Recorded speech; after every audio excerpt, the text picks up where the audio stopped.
Hi everyone. Welcome back to our third and final day of our workshop.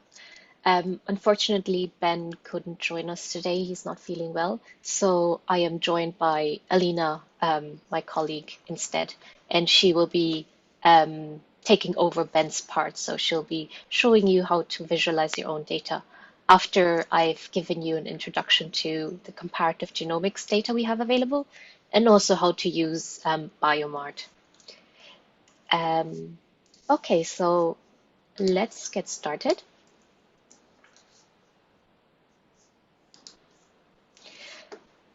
Okay, so for the first module today, I'm going to show you the comparative genomics data that is available on Ensembl. So we're going to look at two main themes in this module. I will talk about the applications of comparative genomics and the species available in Ensembl, and I'll introduce you to the comparative genomics data that we provide at the gene level. So the gene trees and homology predictions that are available. And then in the second part, I will talk about whole genome alignments and shared synteny.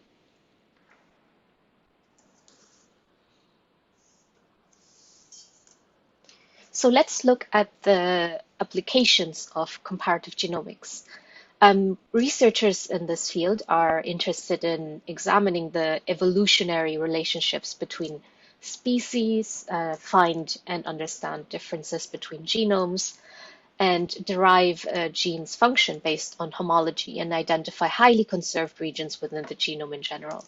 So there are many different ongoing projects that generate sequencing data for researchers to do this comparative genomics analyses on. On Ensembl, we perform comparative genomic analyses by taxa. So this means that we compare all vertebrates against each other, all plants against one another, the metazoa against one another, and so on. And we do not perform these analyses on bacteria, though, because we have too many of the genomes available. You can view this data under the Gene tab, which I will show you in more detail later. But here's just a short overview of where you can find it in the panel on the left-hand side of the browser. On Ensembl, we also perform pan-taxonomic comparative analysis, so comparative analyses across different taxa. For this, we take a number of representative species from each taxa, so some protists, some plants, some fungi, some metazoa, a number of vertebrate species, and then also a number of bacteria species. And then we perform these comparative analyses on all of these representative species. Again, to view the pan-taxonomic comparative analysis data available, it will you will find them under the Gene tab, and then it's a bit further down, so under pan-taxonomic compara, which I will also show you again later. We also offer comparative analysis data within species. So for example, we have mouse data, which includes all mouse strains and species available in Ensembl, but we also have this for rat. And we have similar analyses available for pig breeds and other agricultural animals.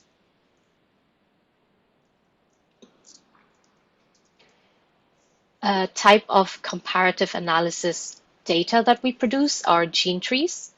For this, we take a representative protein of each gene from each species. That's why we can also call them protein trees instead of gene trees. And we classify the representative proteins into families or other clustering methods. We then align these and reconcile them against species trees to produce the gene tree. And then finally, from the gene trees that that we produced, we can make homolog predictions.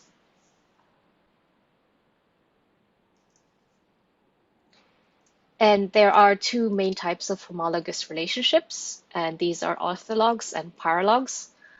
Orthologs are genes that have emerged through a speciation event, which is color-coded in blue in this tree here on the right. So for example, C1 and H1 are orthologs, and orthologs can be described as one-to-one or one-to-many.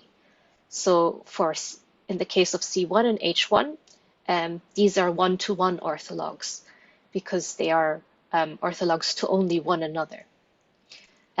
We also have one-to-many orthologs, which in this example would be the relationship between M and C1, H1, C2, and H2. The second type of homologous relationships are paralogs, and these are genes that have emerged through a duplication event, which is represented as this red node on the tree. And so, for example, these would be C1 and C2, and then also H1 and H2, because the genes have emerged through a duplication event. In general, orthologs often retain the function in the course of evolution, whereas paralogs may evolve a new function.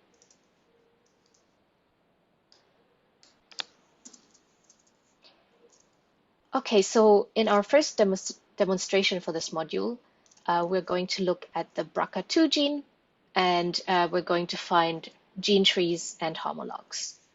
So just like yesterday, I will copy the gene name and paste it into the chat box so you can follow along if you like, or you can just watch me do this on my screen. So first up, we will open a new tab on the browser and we'll go to ensembl.org.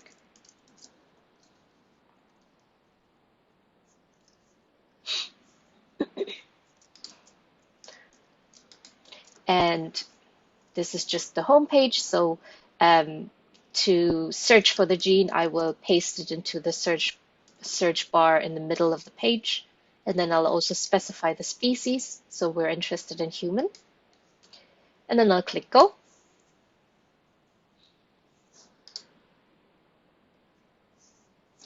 And it's the first hit that we're interested in. So I'll click that. And this brings us to our gene tab. So the first thing I want to show you are the gene trees, the gene tree of this gene. So at the beginning of my presentation, I just showed you a little overview of this gene-based display, and the comparative genomics category you can find here. So let's look at the gene trees first. So I'll click gene tree here on the on the left-hand side.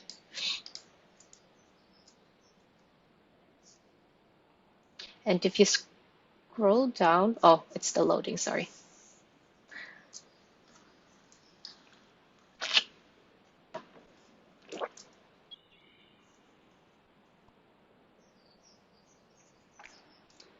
So once it's loaded, you can scroll down to the bottom of the page.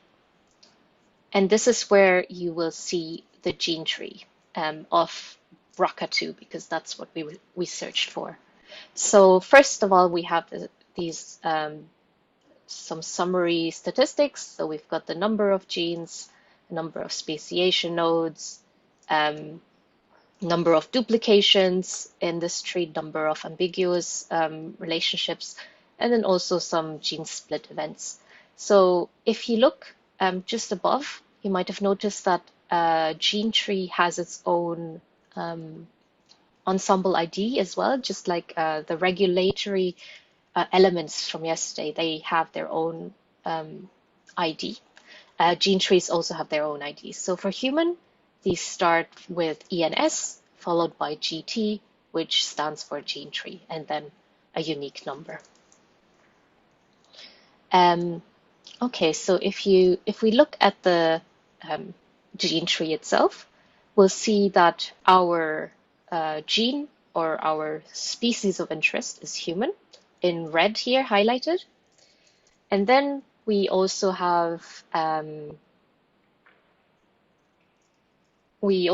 the species colored into um, sorry, we have these clades colored in different boxes. So, for example, all the primates are colored in this kind of lavender color. Then we've got primates and rodents in this orange or peach color. Then we also have some frogs and toads in this blue color. So each box represents a different clade. If you scroll down a bit more, you can find a legend of the gene tree.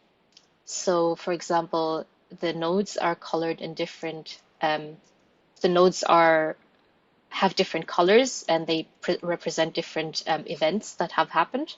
So, for example, a duplication event would be highlighted in red, and speciation nodes or speciation events would be highlighted in blue. Going back up to the gene tree, we can also see that we have these these gray funnels or triangles. And what they just represent is they are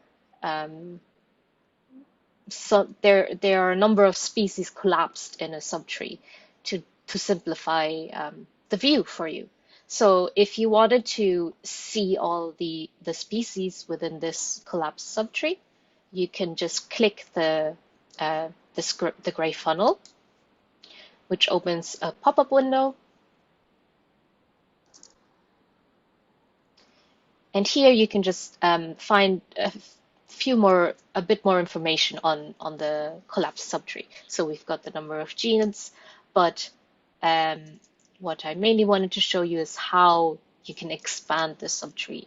So if you were interested in, what was this, bony fishes, you can expand the subtree by clicking expand this subtree. So that's the first link in this pop-up.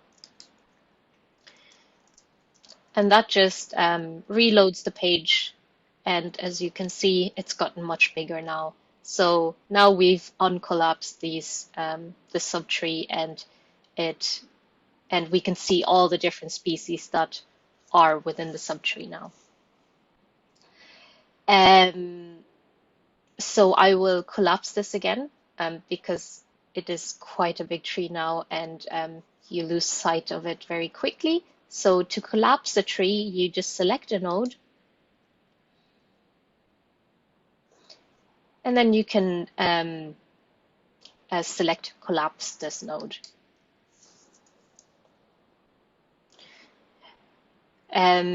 You might have also noticed when you clicked the funnel, you can also choose to collapse, to expand all subtrees. But I'm not going to do that because it might take a while to load. So I'll close the pop-up window again. Next, I want to show you this graphical representation of the alignments on the right-hand side of the table, of the diagram. So here we just see a representation of the protein alignments that were used to build this gene tree. So if you scroll down, you can see that the different colors represent different things. So for the light, let's go for this light green alignment first. So an empty box represents a gap in the alignment, and then a light green box or lines represent aligned sequences. So for example, in this case of elephant shark, it's quite gappy, so there are a lot of gaps in the alignment with the human sequence here. Then we also have these dark green alignments, and these are representative alignments of a collapsed subtree, for example, here in frogs. So Um, this alignment is a consensus protein alignment. So it's a summary of all the alignments within this subtree that's collapsed right here. Then you can also export this diagram. So if you go to the top of the diagram, you can choose to share this image. Similarly, like before, if you want to discuss this with your collaborators, you can select the image as you are seeing it, and then you can also download the image as well. And then if you wanted to download the actual data, so not the image itself, but the alignment files, you can click on this download data from this image. And here, so it opened a pop-up window once you've clicked on it, but here you can select the different file formats that you want to download of the tree. So there are different alignment formats that you can choose from, and you can see previews of them just here underneath. So we've got, for example, the ClustalW format, FASTA, NUIC, and so on. So depending on what your downstream analyses are, you might have to choose a specific format. So you can click on the format you're interested in, for example, NUIC. Then you can just either choose to preview or just download it straight away, either as a full file or just a compressed one. Okay, so I'm just going to close this. And this is the gene tree that I wanted to show you. Then next, I also want to show you how to view orthologs of the gene. So if you scroll up to the top of the page, you can see on the left-hand side under Comparative Genomics, we have a section called orthologs. So I will click that link. And this just updates the right-hand page where we can view all the orthologs of the gene in other species. So first we have this summary of species sets. So for example, if you are interested in particular rodents, you can select to show the details of this set only. So by default, we are seeing all species right now. But if you're just interested in a subset, you can click Show Details here on the second column. And if you scroll down, you'll see that there is another table, but with just more details on the individual orthologs of the gene. So we're just going to stay in the first table for now. So we have this Show Details column, which I just showed you, so you can select the different sets. But then we also have the number of orthologs, types of orthologs that we have within the species set. So we've got 1-to-1, 22 1-to-1 orthologs, 1 1-to-many, then 0 many-to-many, and then we've got one species that does not have an ortholog, 2 BRCA2. So in this orthologs table at the bottom, we see the different species of the set. So we've selected the rodents and related species.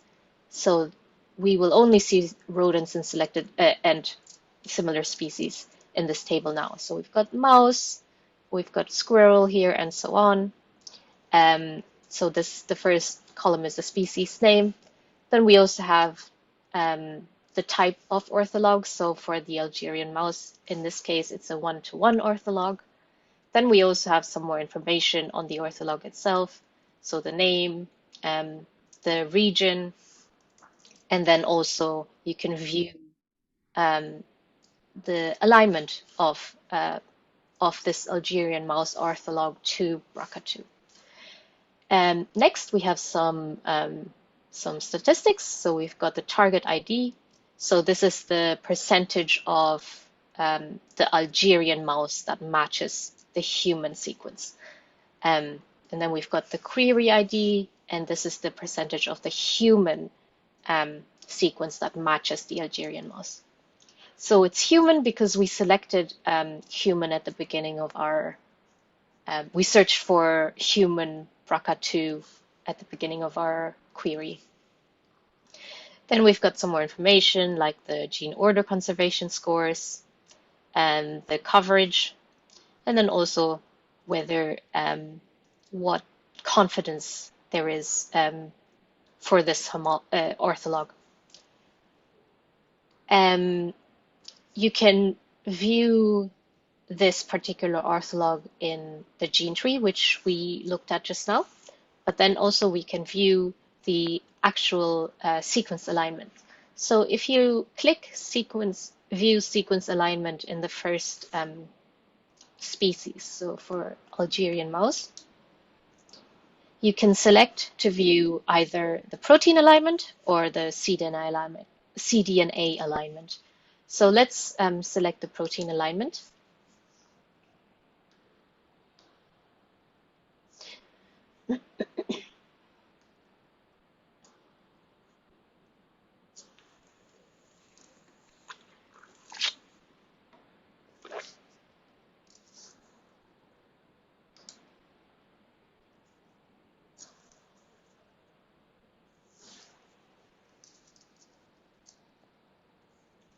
Okay, so once this has loaded, you'll see the species that we have chosen to align.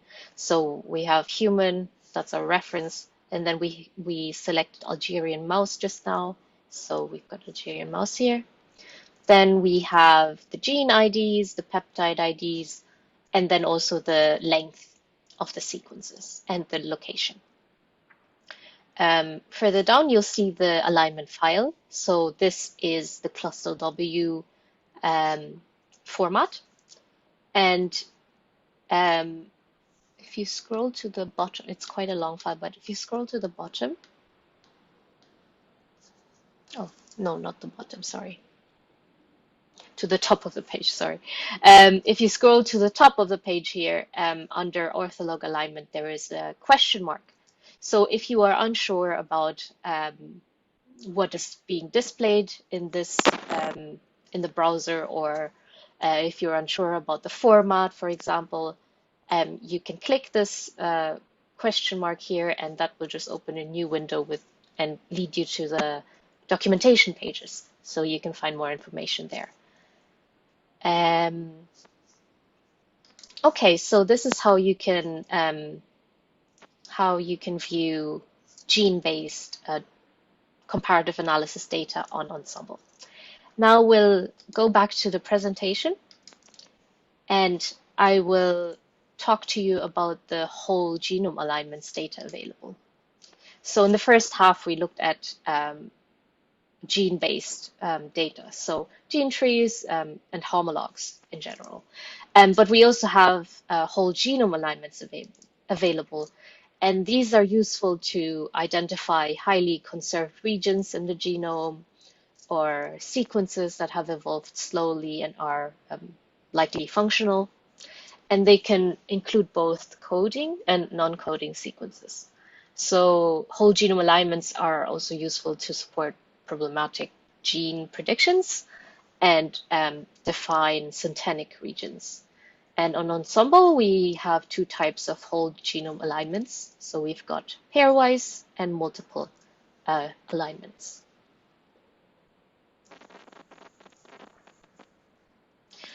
Pairwise alignments are performed with BLAST-Z, or more recently LAST-Z, and pairwise alignments are performed in pairs. So two genomes are aligned against one another. On Ensembl, we align human against all other species that we have available. Model organisms, we align against related species. And agricultural mammals, we align against each other.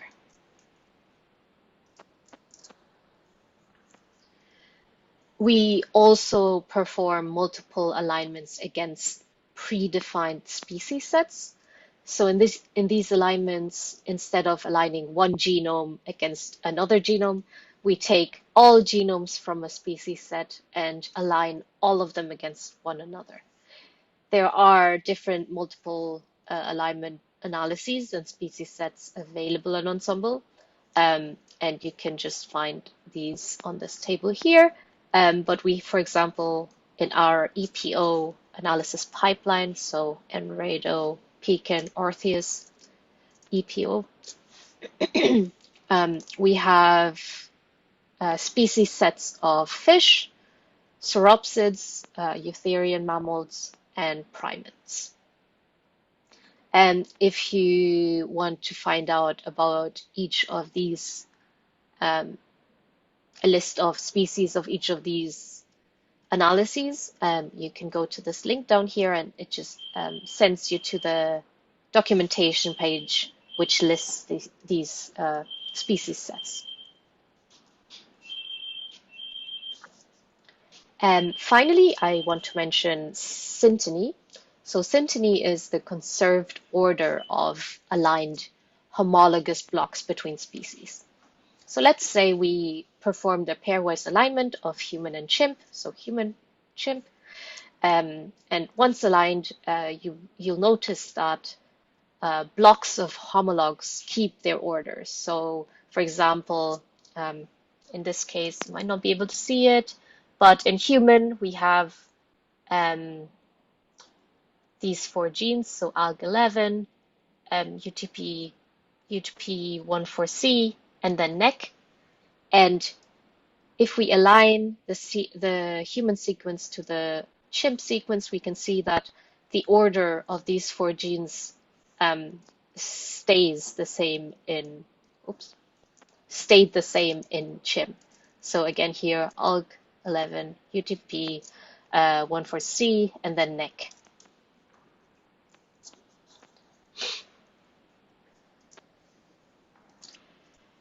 Okay, so we will look at, we'll do another demonstration now. So for this, we will look at the human genomic region in chromosome 2.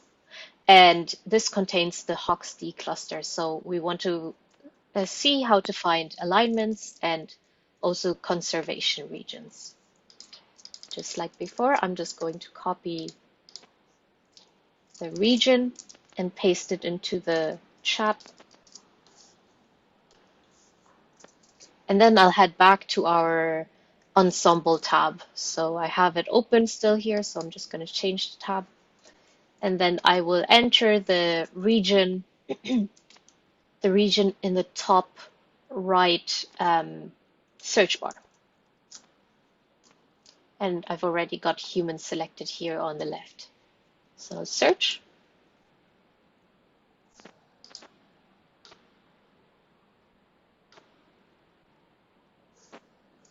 And this leads us straight to the location tab, as you can see here.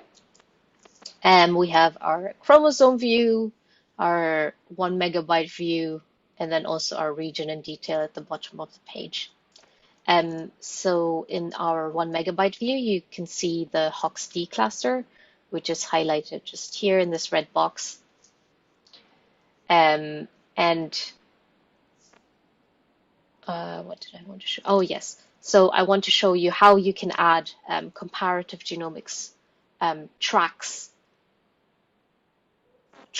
on the region in detail view. So this will help you to see the regions in the sequence that are highly conserved between species.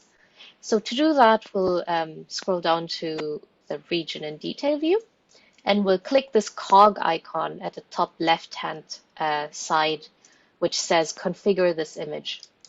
So just like yesterday, it opens a pop-up window, and you'll see all these different categories on the left-hand side. And these are just different tracks that you can turn on or off. We've explored the variation. Well, you've explored genes and transcripts with Ben on Tuesday. Then we have explored the variation tracks and the regulation tracks But today we're interested in the comparative genomics tracks. So I'll click comparative genomics here on the left. And here on the right, we'll see all the different tracks you can choose from. So we have multiple alignment tracks. We have conservation regions that you can turn on to see on the sequence. You've got some blast alignment tracks as well for different species, which is quite long because it's all of the species available in the vertebrates. And then here at the bottom, you can also see a legend of the different icons that you may see on the tracks that you've turned on. So for example, if I turn on this zebrafish blast track, I'll click on this square on the left, and then you can choose the style that you can that you want to see in your track. So I'll just select normal here. But you can also find on the right-hand side that you can find more information about each individual track. So if you click this eye icon, which stands for information, you can just view more information on this. So let's go back up to the top of the pop-up window, and I want to show you how to view multiple whole genome alignments on the region in detail view. So for this case, I'm just going to select one of these species sets that I've mentioned earlier. So I'll turn on this 91 Eutherian mammals track. Then I also want to show you how you can view conserved regions within a sequence. So for this case, we've got constrained elements for 91 Eutherian mammals already turned on, but I also want to see the actual score. So I'll turn on the conservation score. Then also I want to show you how to view blast alignments, so alignments of certain regions within between species. And for this case, I will choose one that is closely related to human, another species that's a bit more distant. And then if you remember, I just turned on the zebrafish track. And this is just to show you the differences between the alignment, the different alignments that you can see between a human and a closely related species and a more distantly related species. So I will select chimp for a closely related species and a bit more distant. Let's choose cow. Okay, so we've got some blast alignment tracks on. We've got the conservation regions turned on, and then we've also got some multiple alignment tracks, one multiple alignment track turned on. So once you're happy with your selection, you can click this check icon at the top right-hand side. And here you can see the region in detail is just loading to update the tracks we have selected.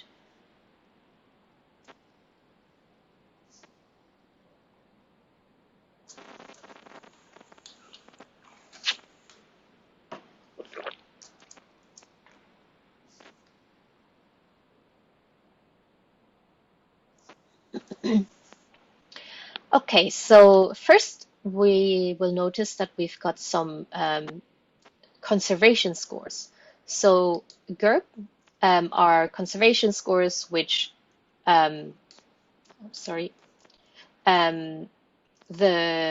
which describe how conserved a sequence is.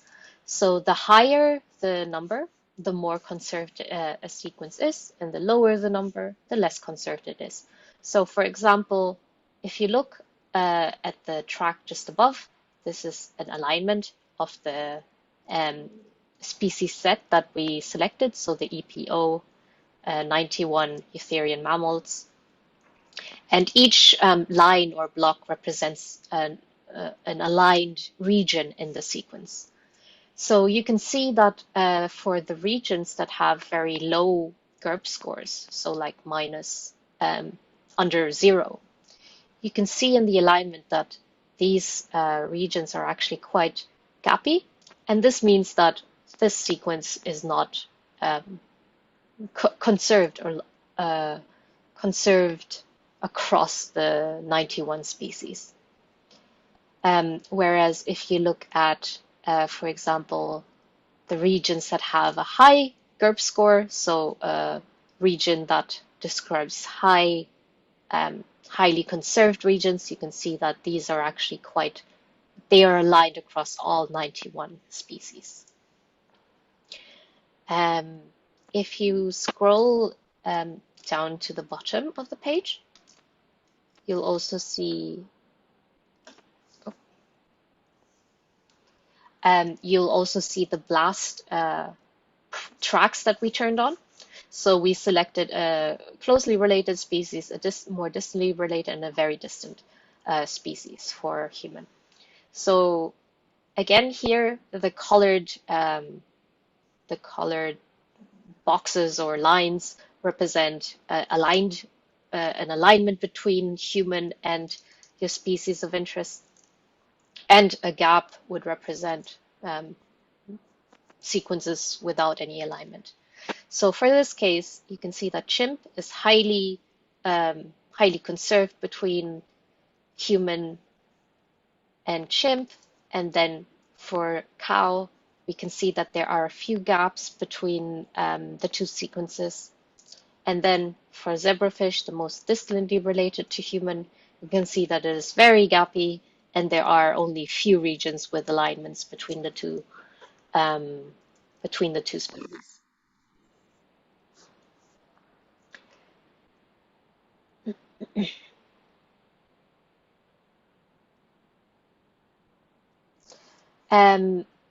Next, I want to show you how to view alignment files again. So before we looked at alignments between genes, and now I want to show you alignments of regions. So if you scroll to the top of the page, you can see here on the left-hand side a section that says alignment text. So if you click that,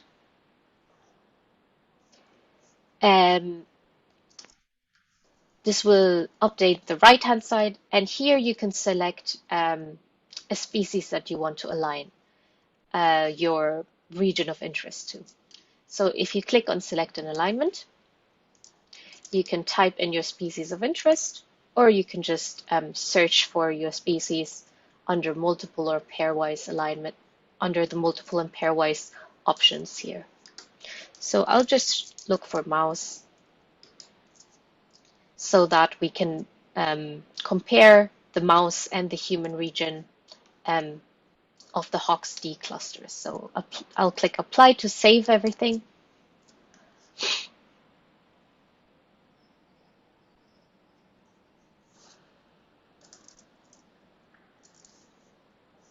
And here, a bit further down, we can see a table that shows the different regions that the mouse sequence is aligned to with the human sequence. So we've got two regions of alignments, one quite long one, a shorter one here. But then we also have the actual positions of the alignment. So the position of the alignment on human, and then position of the alignment in the ancestral sequence. So you can look at the entire alignment by clicking. You can look at the alignment file by clicking the blocks here. So if we look at the first alignment at first the alignment, we'll click this, and this will open a new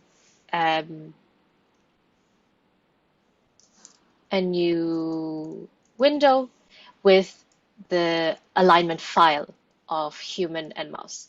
So at the moment, we're just seeing a little preview, but if you want to look at the full alignment, you just click display full alignment here.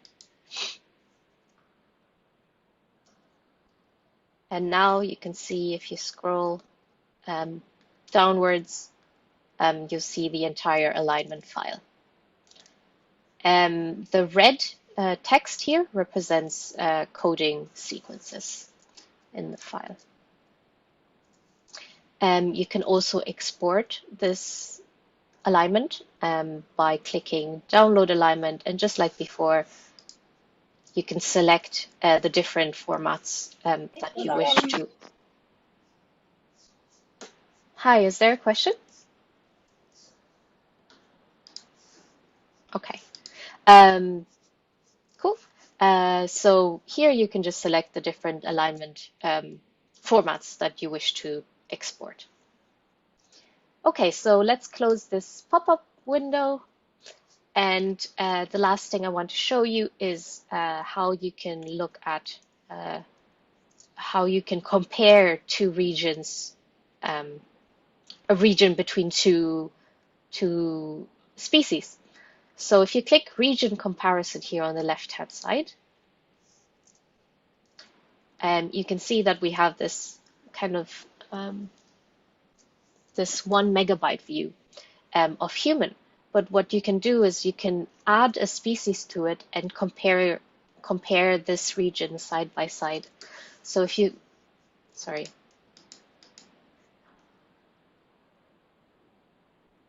I've clicked the button a bit quickly.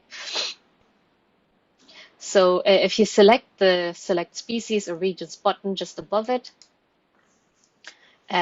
this will give us another pop-up window.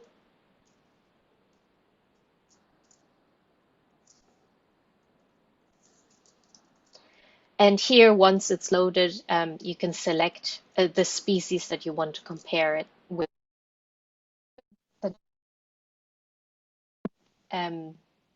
Oh,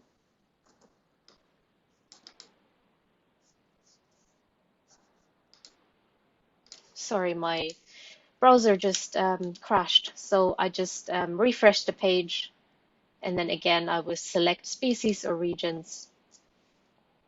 And once this has loaded, which just did, you can enter your species of interest again or look for it in the options below.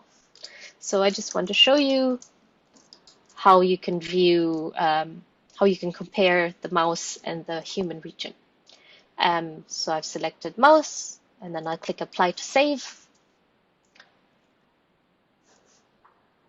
And now if you scroll down a bit, you'll see that we have the human region, 1 megabyte view, and then we also have the mouse region in a 1 megabyte view. And just like the other displays that we've gone through, these are interactive, so you can click the different annotations on this track as well.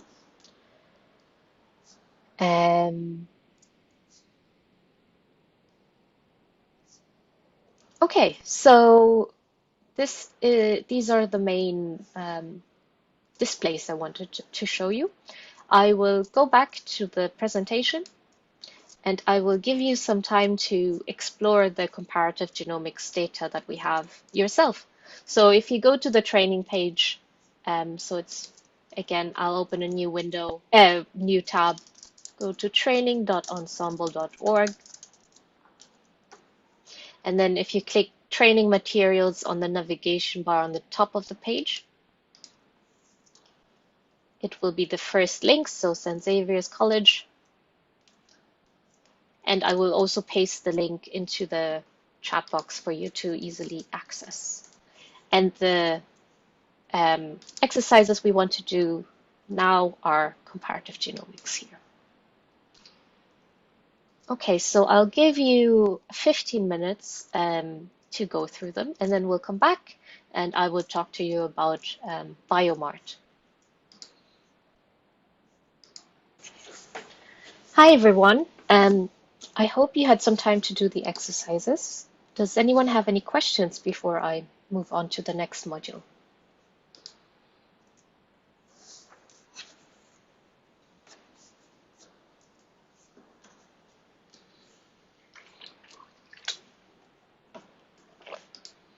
Okay, so if you have any questions, just let us know on the chat box or in the living document. Okay, so let's cover our second to the last module of the day. I'll be talking about how you can retrieve Ensembl data using BioMart. I am going to go through what BioMart is and how to use it, and then I will give you a brief demonstration and you will have some time to do some more exercises as well. Okay, so what is BioMart? It is a web-based tool to export Ensembl data without needing to have any programming skills. You can build queries using a point and click method with your mouse, and you can generate custom custom data tables and files. But just note that BioMart is not meant for downloading whole genomes. Instead, you can go to our FTP sites for that. So BioMart you can use for up to 500 entries at a time.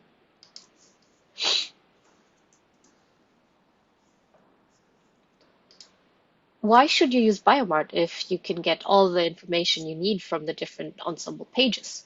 Well, you can do that, but it takes a lot of time. You would have to go through the different pages, just like having to go to the different specialty shops to get the groceries that you want.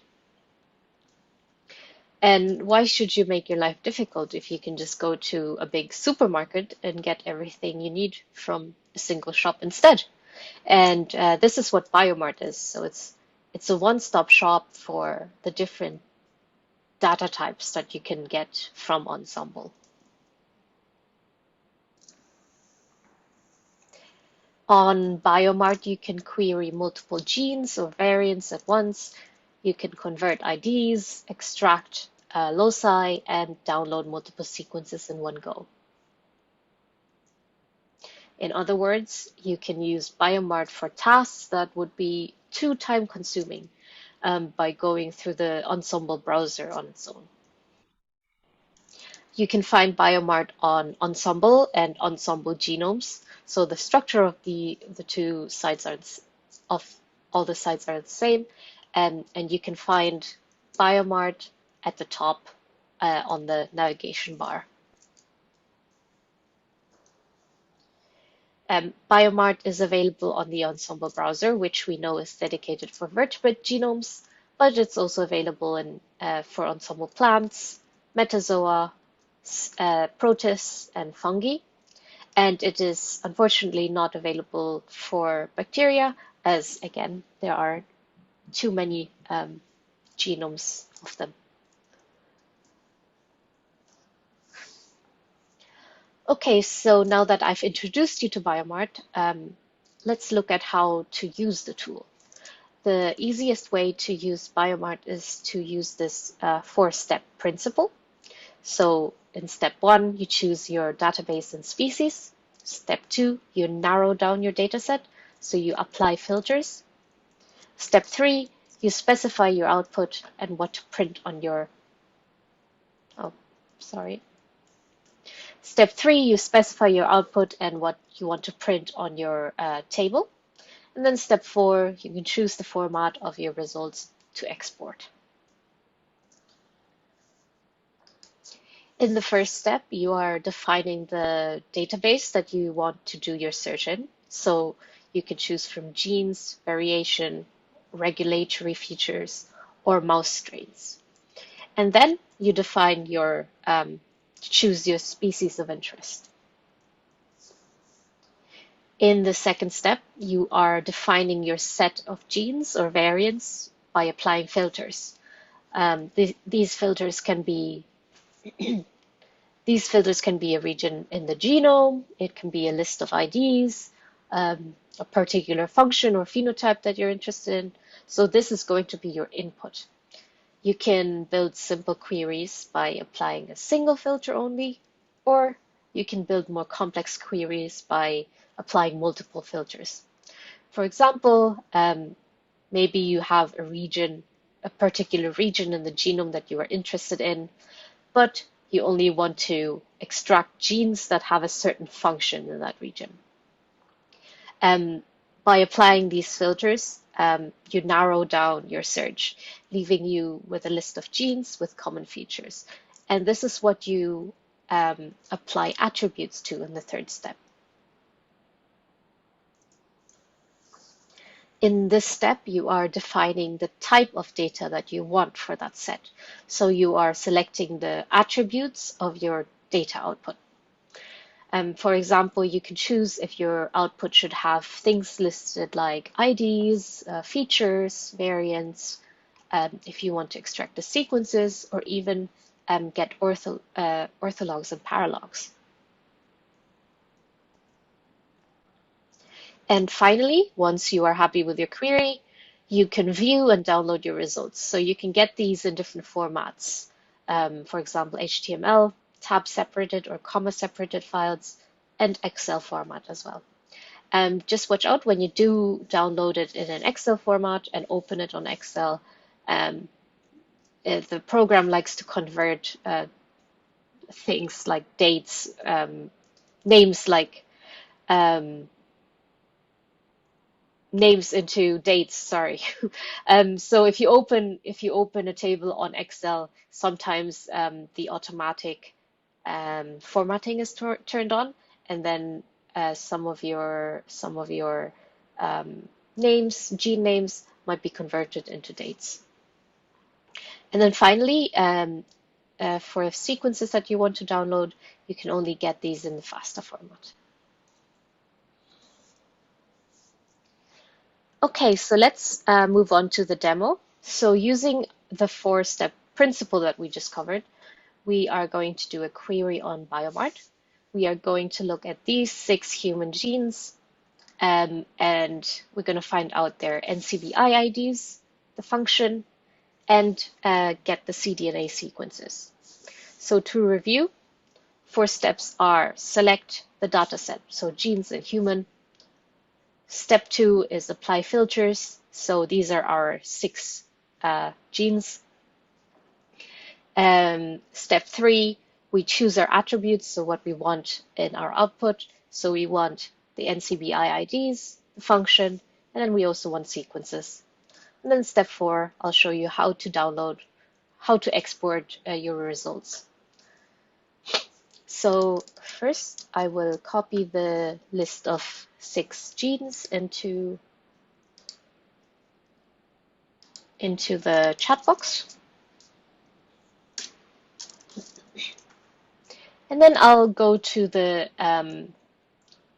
Ensembl tab. So we still have one open from earlier, so I'll just change my tab. And to get to BioMart, you can just select the BioMart here at the link at the top of the page. So I'll click that.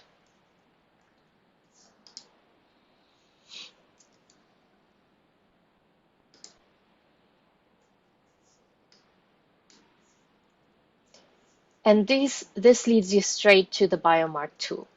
So we've got a few buttons that are available. So if your left-hand panel is populated with data already, you can just select this button above it that says New, and that just resets the BioMart tool to the beginning. Then we have this drop-down menu. So the first step is to select our data. So in this drop-down menu, you can choose the different types of data that you're interested in. So we are interested in genes. So I'll select Ensembl Genes 106. And then we have to select our species. So it opened up a new drop-down menu, and here, if you click it, you'll have a list of the different Ensembl species available. So we said we are interested in human. So it's at the top of the list, human genes. And now you can see that the page refreshed, and we now have more options to select from on the left-hand side. So first we selected our data set, and now we apply our filters. So we have a list of 6 genes that we're interested in. and you can enter these in the filters here. And so the filters are divided up into different categories. So we've got region, gene, phenotype, gene ontology, function, multi-species comparisons, protein domains, and variant. Um, for example, if you had a region, a genomic region you're interested in, you would open this region category, this region tab, and then you can select, for example, the chromosome you're interested in, or enter the coordinates that you have. So within each category, there are different options that you can select. So if you were to, for example, choose different chromosomes, you can just click the chromosome number you're interested in. And you can see here on the left that it populated the filters section. So we've selected chromosome 17. You can also select multiple chromosomes by pressing your command or control button on your keyboard and just selecting multiple chromosomes. And again, here on the left, you'll see that it populated this section. To delete, you can delete the entire filter by clicking this check icon next to chromosome, or you can unselect a number of the chromosomes you don't want in your list. So again, you use your command or control button on your keyboard, and then you can just unselect the different chromosomes. So I'll turn this off for now because we have a list of genes, not a list of chromosomes that we're interested in. So to remove, you just select this tick, and you can see here on the left again, now we have nothing selected under filters. There are many other categories that you can explore. For example, under phenotypes, you can search for a phenotype that you're interested in this list, and then you can add that to your filters. Or if you're interested in a certain function, you can enter your gene ontology or Go ID into here. But for now, I'll show you how to enter our gene list. So we want to open this gene tab. And here you can select different options to enter your genes. So for example, you can, for our case, we have a list of genes. So we would just enter it here because it's an external reference ID list. So I will actually just paste it now. So I'll paste my list of genes, and then before you continue, you want to make sure that the ID that you have selected, the format of the ID that you've selected, is correct. So by default, we have gene stable IDs selected, and there's an example here. And we can see that this is not the right format, so we just need to change this. So to change this, you click on this drop-down menu, and you can select the format that your genes are in. So we have gene names, and this is here, so we'll click that. And now we're happy with our list. So this list, you don't have to paste that as the comma separated file. You can also add it as an actual list, so one gene name per line, or you can also add your list as a tab separated file. So instead of being separated by commas, you'd have your genes separated by a tab. Or you can also just upload your file that you have on your local machine. Scrolling down a bit more, you can see that you can also filter by gene type or transcript type, and also search certain sources, filter by certain sources only. I will scroll back up to the top, and I'll close this gene tab. And so we've done our step 2. We have selected our filters, and now we want to select our attributes. But before we move on to attributes, I just want to make sure that I've actually entered my filters correctly. So if you click this count button at the top of the left-hand panel, what it'll do is it will count the number of genes that this filter that we selected applies to. So we only applied one filter, and that is a list of 6 genes. So that means that in our data set, when we hit count, we should only have 6 genes selected, which you can see here. So 6 genes selected out of 68,016 genes. Okay, so I'm happy with this little check. We will move on to the attributes now. And here, this is where you choose what you want in your output. So similarly to before, you can select different categories, which are grouped into tabs. So we've got, if you're interested in viewing some features of the genes, you can go to genes, structures, homologs, variants, and sequences.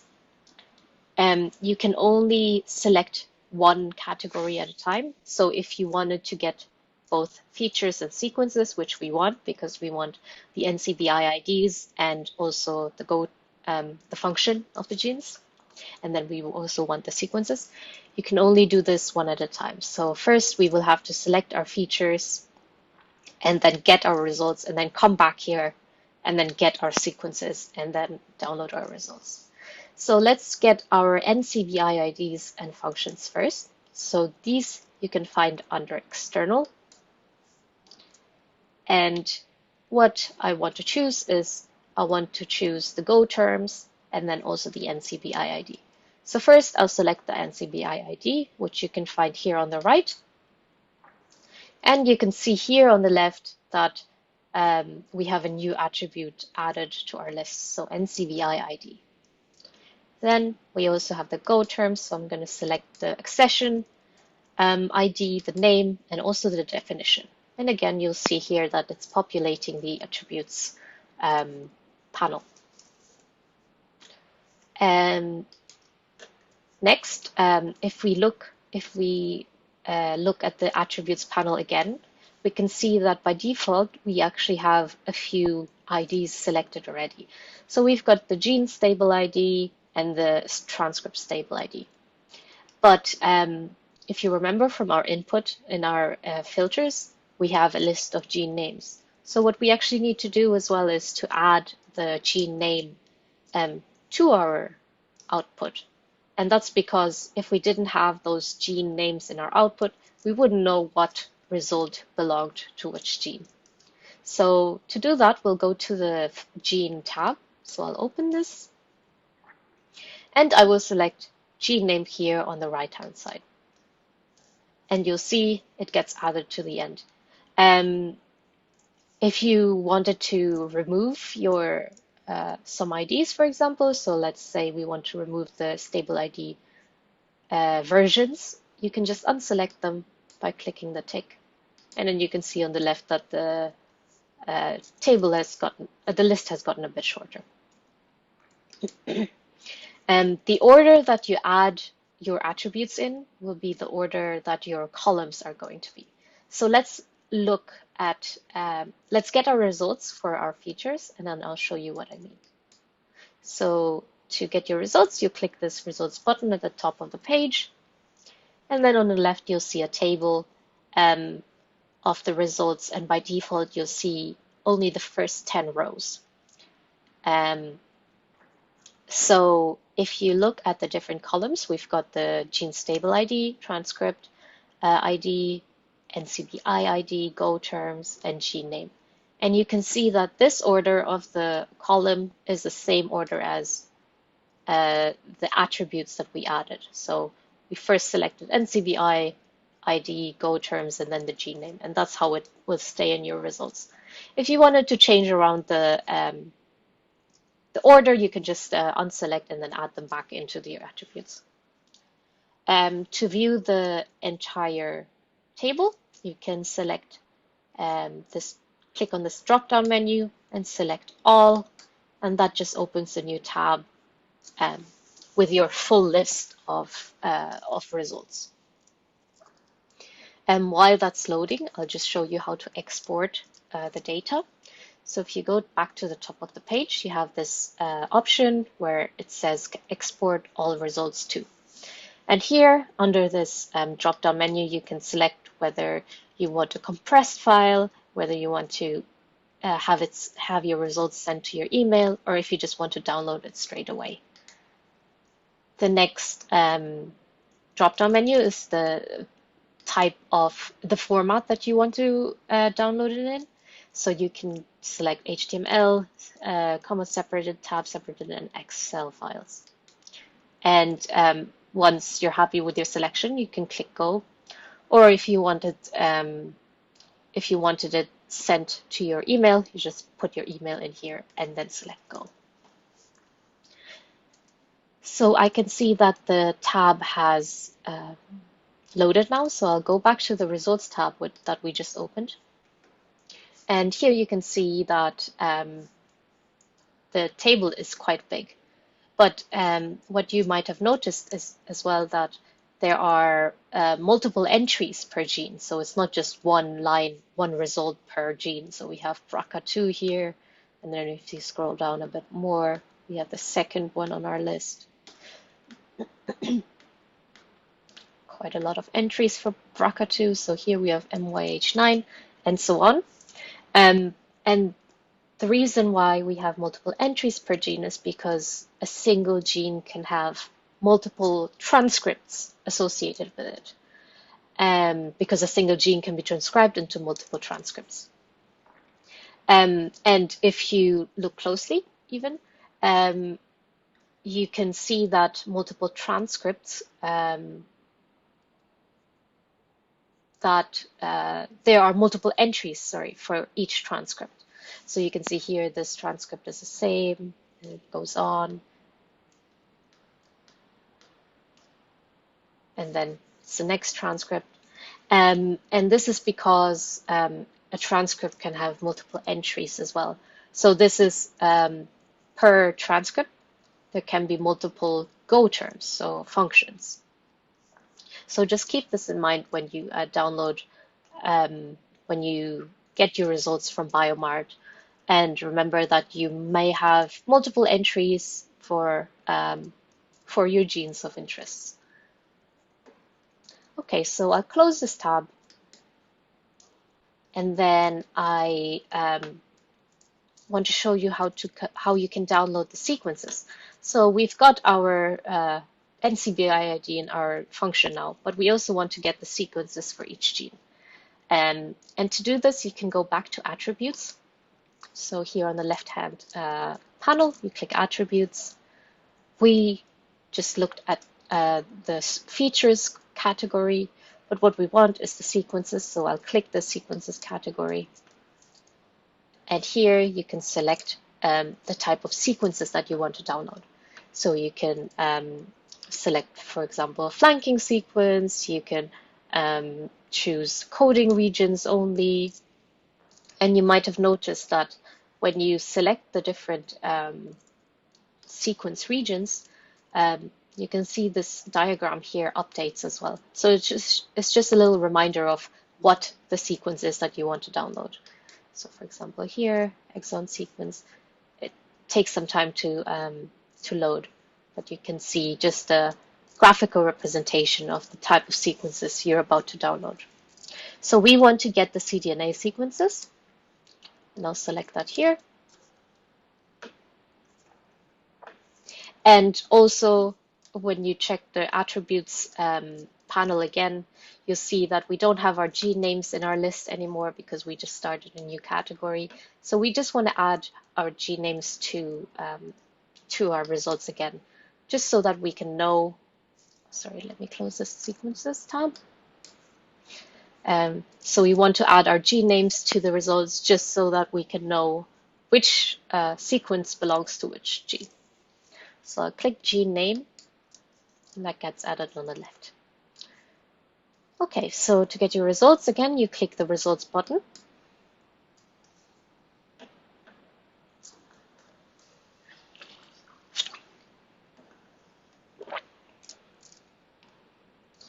And now you'll see your sequences in the FASTA format. So you can only download your sequences in the FASTA format. And again, by default, you'll only see the first 10 rows. But you can choose to view the entire file by clicking all here or just downloading it. Just remember that again, each gene might have multiple entries, and this is because what you're downloading are all the different transcript sequences as well. Okay, so this is BioMart. This is all I wanted to show you. I'll give you some time to do the exercises now, and then we will move on to our final module with Alina, and she's going to show you how to visualize your own data on Ensembl. So I'll give you 10 minutes for this, and then we will move on. Hi, everyone. I hope you had a chance to go through some of the BioMart exercises. And before I hand over to Alina, does anyone have any questions at all?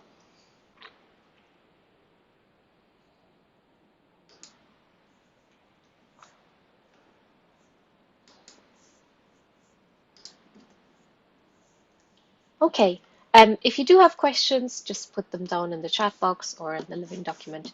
But for now, I will hand over to Alina. Thank you very much, Louise. And hi, everyone. My name is Alina Mushtaq, and I'm also an outreach officer for Ensembl, and I work with Louise and Ben that you've met earlier in the week. So let me just share my screen with you, and I will be speaking to you about custom data. And then we're going to slideshow mode. Okay. Can you see my screen, Louise? Yeah, all perfect. Thank you. Thank you. Okay, so we're going to talk about how you can visualize your own data in the Ensembl Genome browser. And Ensembl allows you to upload your own data and display it in the browser and also plot it along the genome. So there are two ways of doing this, depending on the size of your data. So for small files, you can upload them directly to Ensembl, and in that case, we save the data. Therefore, it's not possible for large files of above 20 megabytes to be uploaded in this way. For larger files, these need to be attached as remote files. So this means that you firstly put them online with either HTTP or FTP site, and then you provide the link in Ensembl. There is no size limit, as we do not host these files, so you can make the files as big as you want in this scenario. And what is great about visualizing your own data in Ensembl is that you can save them to your Ensembl account.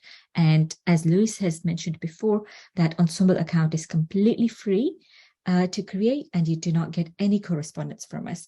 And then that way you can share your data or the visual representation of it with collaborators.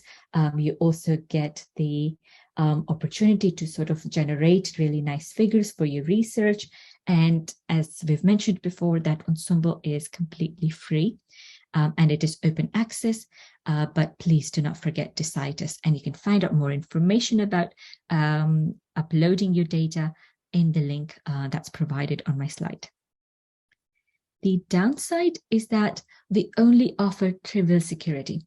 So when you upload your data on Ensembl, it doesn't become public, but we also don't have bank level security. So we cannot protect your data from being hacked. Therefore, please bear in mind that if you're working with sensitive data, like patients' data, so it would be best that you it's a long word, pseudonymize it before putting it online. So basically you make your patient's data anonymous and then you can upload it onto Ensembl. Sorry, attach it as a remote file, depending on how big your data is.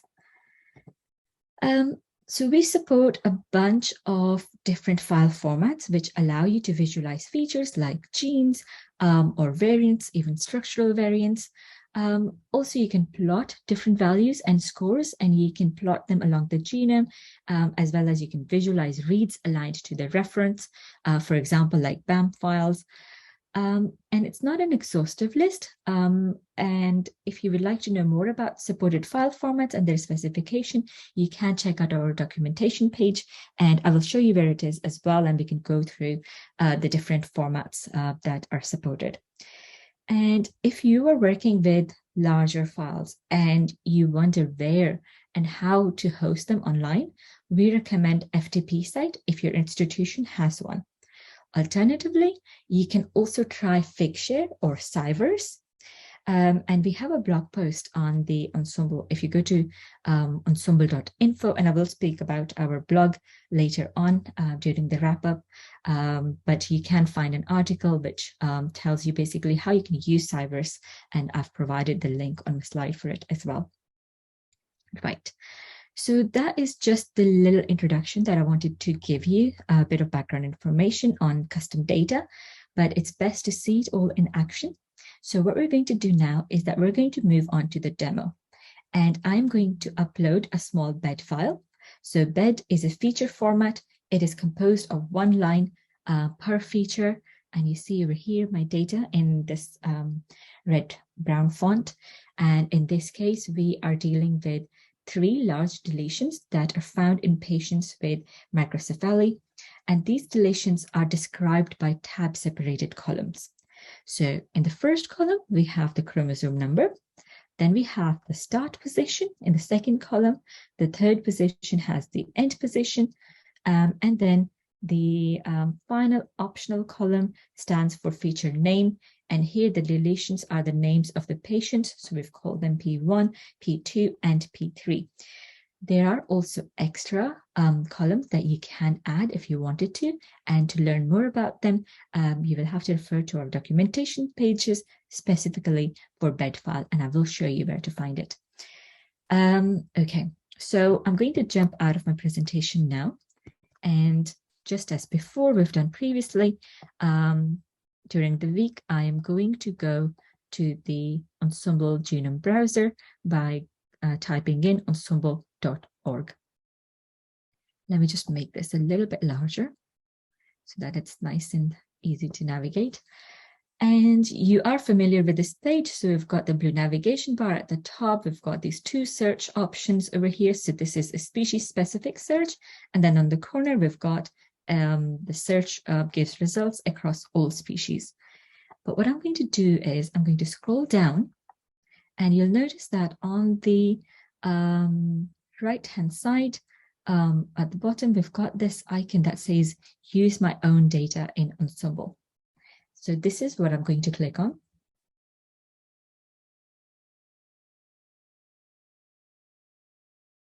And over here, we have this documentation page that shows you how you can use your own data in Ensembl and the different ways. And we have some information on different data that you can upload. I spoke to you about the different file types that we support and how you can find information about them. So to do that, I'm going to click on file types.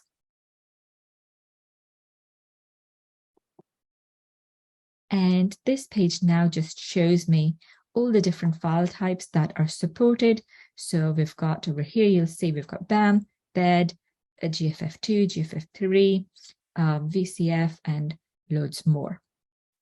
So for example, the file that we're going to upload is the bed file. And to find more information about it, you can click on the individual file formats.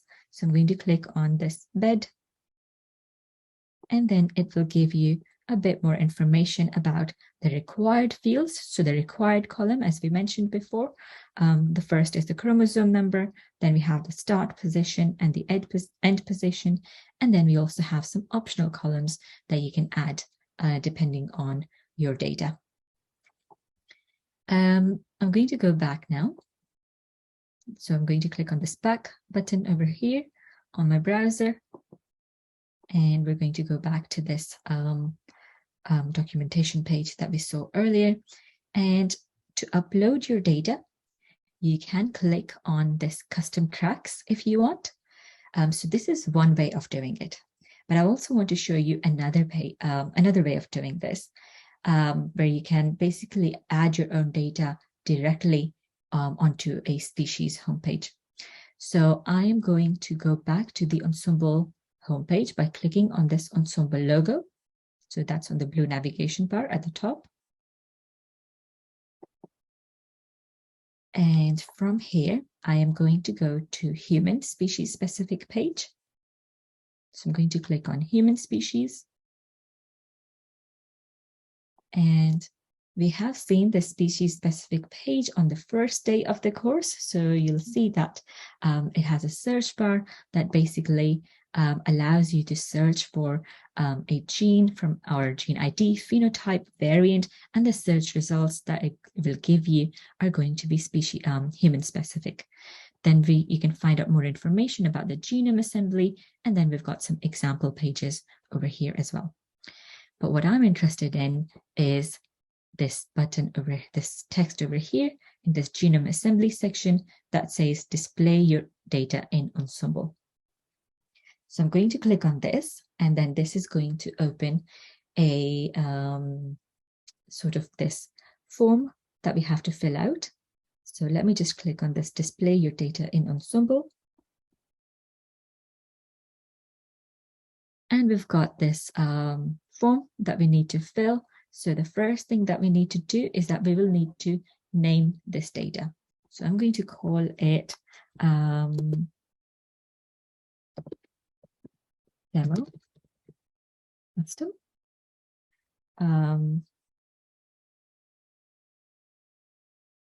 The next thing that we need to do, so we have entered this page by clicking on the human species. So it's set to humans, and we have the assembly over here. And then we've got to paste in our data. So I can paste in our bed data that we've got. So I'm going to go back to my presentation, and I'm going to copy this data that we've got on the 3 patients. I'll also paste this in the chat if you are going through the demo on your own. And let's go back. Okay, so over here, you can paste in your data, which is what I'm going to do, or you can also choose a file from your computer. Again, please remember that the maximum size of the file that you can upload here is 20 megabytes. If you are working with a larger file than 20 megabytes, then you will need to provide a link to an FTP site or Cyverse or Figshare. The next thing that you will need to do is you will need to select your data format. So I'm going to click on this choose button from this drop-down menu. I'm going to choose bed because I know that my data is in the bed format. If you do upload your file from your computer, then Ensembl can automatically just detect what kind of format your file is in. All right, so once you're happy with this filled job form, you can simply click on this blue button that says Add Data.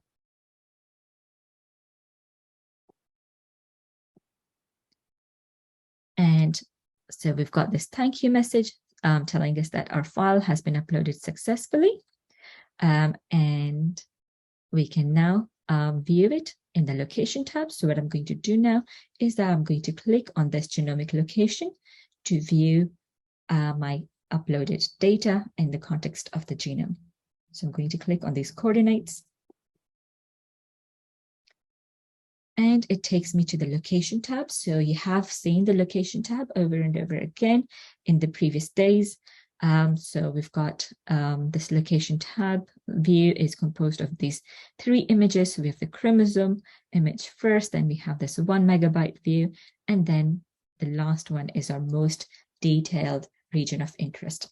So it can sometimes take a bit of time. So as you can see that it's still loading.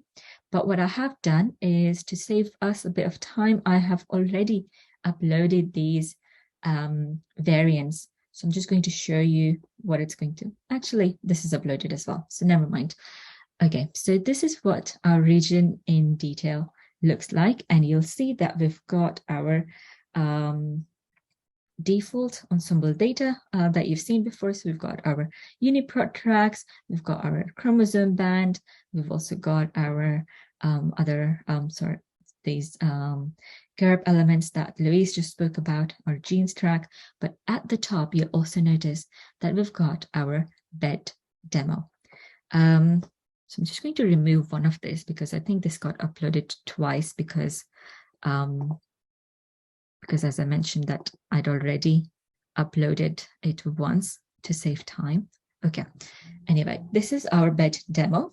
So these are the structural variants that I've uploaded, and the deletions are displayed as these brown blocks that are plotted along the genome. So we have P1, we have P2, and we also have P3, and you can see that they overlap some genes and some transcripts. So over here, so this track behaves just like other tracks in Ensembl. So you can, if you click on it, for example, you can manipulate it. So you can choose a different track style. You can copy this URL and share it with collaborators. You also have the option to turn this track off by clicking on this cross button. And you can also click on this highlight to highlight or unhighlight this track.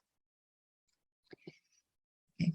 So this is everything that I wanted to show you about the custom data. Obviously, the example that I've given you is showing you how to upload a very small amount of data.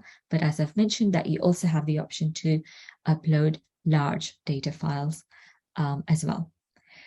And now we have some time for exercises. So let me go back to this training page, and you can find the exercises over here in this custom data section. So just as before, we also have this custom data demo that's basically going to show you everything that I've gone through in my demo. And underneath, we've also got some extra demo over here about track hub registry and how we can attach tracks from track hub and view them on the location tab. And then we've got these custom data exercises. So we've got a few, we've got 3 over here. So please remember, you don't need to do all of them. Just try the ones that are most relevant to you. And this is not a test. You don't need to give us your answers. These are just for you to go beyond the demo and explore Ensembl data and the different ways that you can attach your own data to Ensembl. So I think we'll give about 10 minutes time for these exercises, 10 or 15 minutes, depending on how you're finding it. And if there are any questions, please do not hesitate to either unmute yourself and ask the question or leave the questions in the living document or even Zoom chat. So we'll have 10 to 15 minutes for the exercises, and then I will come back and I'll go through some closing remarks. Okay, how is everyone doing with the exercises? Are there any questions?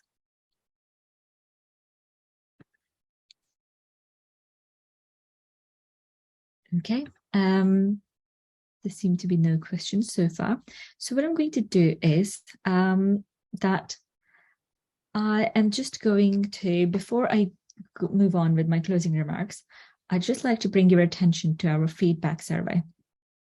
And we would really appreciate your feedback, as it would help us improve our courses, and then you can also get a certificate of attendance after you fill the survey out.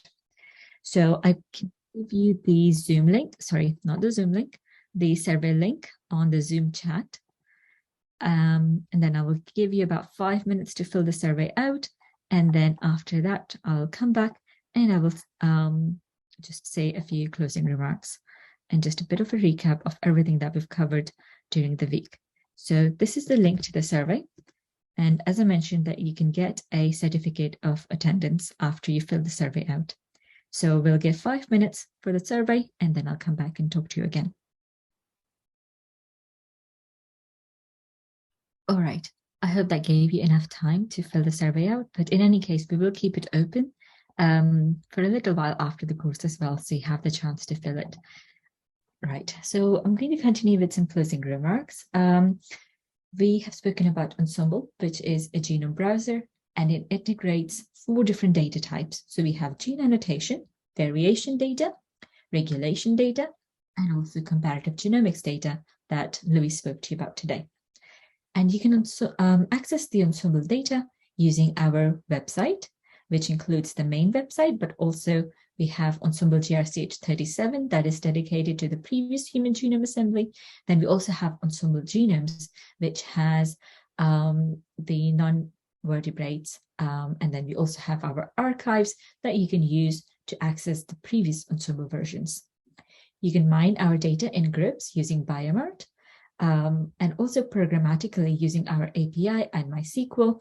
And finally, you can also download our whole genome files using the FTP site. And if you enjoyed our training, please do recommend us to your friends and your colleagues. So apart from the browser course that we have covered this week, we also run Ensembl REST API course, which teaches you how to access the Ensembl data programmatically via REST API, which is language agnostic. The most important message from this wrap-up is where to find help in Ensembl. As you've seen throughout the course, that there are loads and loads of help and documentation pages that you can find on Ensembl, but we also have a lot of video tutorials that you can find on our API pages and also our YouTube channel. If you don't have access to YouTube, we also have Youku. And you can email us on helpdesk@ensembl.org if you have any questions regarding Ensembl, our data related to your research, for example, or any issues or recommendations. We would love to hear from you. So do drop us an email. And you can also join our public mailing list to stay in touch and stay updated. We have our social media pages as well. So here are our social media pages. So you can join us on Twitter. You can follow us on Facebook. And then we also have our blog, which is on ensembl.info, where we post about the new releases, the new updates, and also some help articles on how to use specific features. For example, when I mentioned, we also have a blog post about how you can use Cyverse and Figshare to upload your own data in Ensembl. And with this, I would like to thank all of you for attending our courses, but also our and the entire Ensembl team that makes this work possible, and our funding bodies. I would also like to mention here that we've mentioned this before, Ensembl is completely free to use, but we would really appreciate your citations if you do use our resources, as then it would help us stay informed about who uses it and how.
Hello.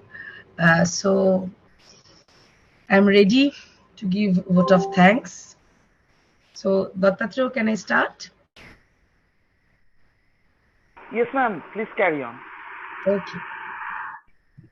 So it is my great pleasure to give the formal vote of thanks for the virtual workshop and faculty development program on Ensembl browser search conducted by European Bioinformatics Institute, EMBL, EBI, in collaboration with St. Xavier's College Microbiology Department under DPT Star College scheme.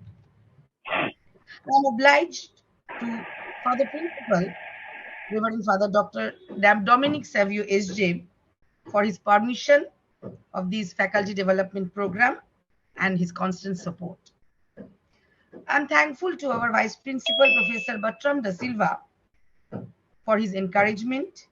I want to thank our Dean of Science, Madam, Dr. Tapati Dotto, and Dean of Arts, Sir Dr. Orgo Banerjee, for their constant support and help.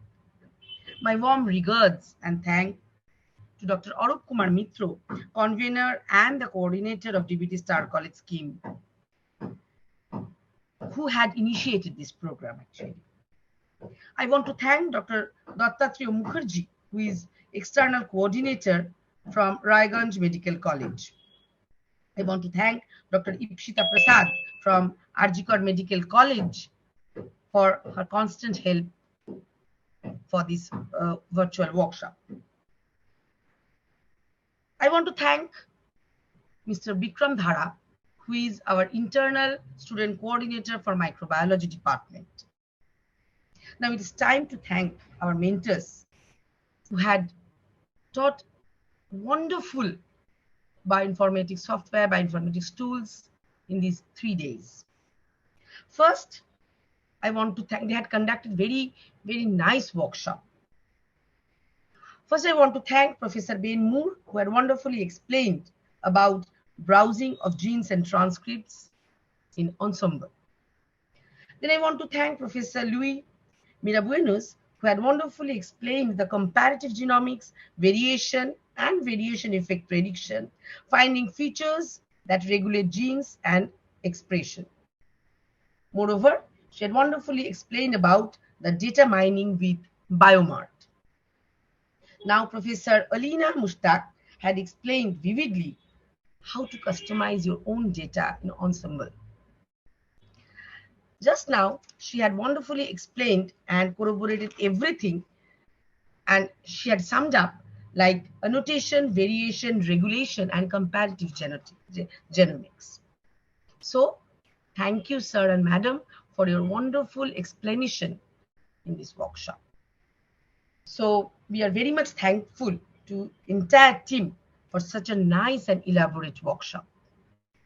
Finally, I want to congratulate all the participants, all the faculty members and the scholars who had successfully completed this workshop, this 3 days faculty development program. So thank you all for organizing this successful 3 days faculty development program. Thank you very much. Thank you very much for having us. Thank you, ma'am. Now, I would like to invite Dr. if he want to say anything on the workshop. And thank you so much, Dr. for organizing this on behalf of St. Xavier's College, Kolkata. Over to Dr.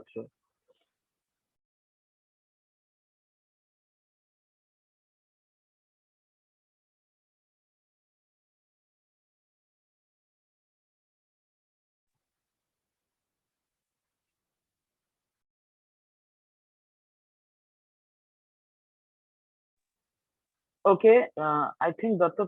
is in some busy schedule, so he is not able to deliver his talk.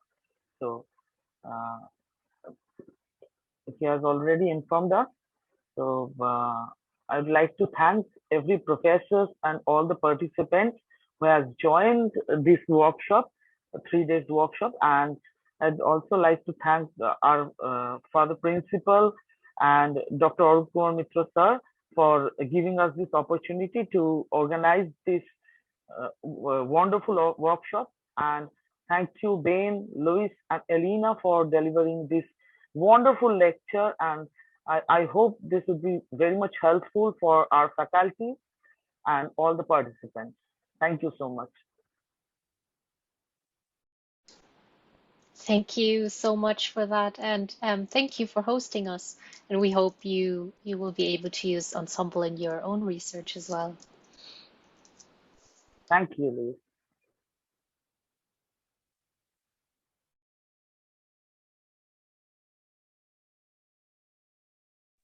So with this formal vote of thanks, we are going to end this workshop here. So, ma'am, HOD ma'am, if you give us permission to end this here, we can go further. Sure, sure. So Thank you, thank ma'am. you all.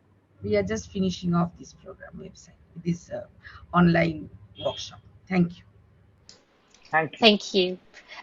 So I have recorded all the days and I will share the links with you once we've edited the videos. So So it thank you will very be much. available in the website for next few days, Lewis.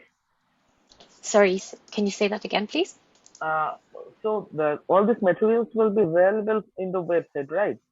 That's right, yeah. So all the materials, the exercises that will be available to you indefinitely. And then I will also give you a link for the recordings as well so that you can watch the videos in your own time if you like. Okay. Thank you. Thank you so much. All right. Thank you, everyone. And with this, I will end the Zoom call now. Thank you. Yeah.